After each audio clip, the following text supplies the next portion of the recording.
আগামী 9 অক্টোবর থেকে সনাতন হিন্দু ধর্মাবলম্বীদের বৃহৎ ধর্মীয় উৎসব দুর্গাপূজা অনুষ্ঠিত হতে যাচ্ছে।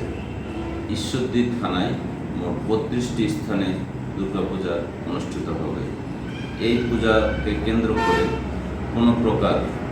কোনো ব্যক্তি গোষ্ঠী ন্যূনতম যাতে আইন শৃঙ্খলা অবনতি ঘটাতে না পারে সেজন্য পাবনা জেলার সুযোগ্য পুলিশ সুপার মহোদয়ের নির্দেশনায় এবং আমার নেতৃত্বে পর্যাপ্ত সংখ্যায় পুলিশ সহ আনসার সদস্য, র্যাব এবং সিভিলে একাধিক টিম দায়িত্ব পালন করে চলছে।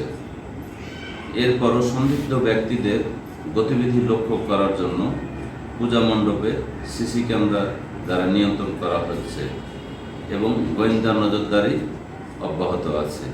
আমি আশা করি অন্যান্য বারের তুলনায় এবারের পূজা উৎসব ও আইন শৃঙ্খলা নিরাপত্তা অনেক ভালো।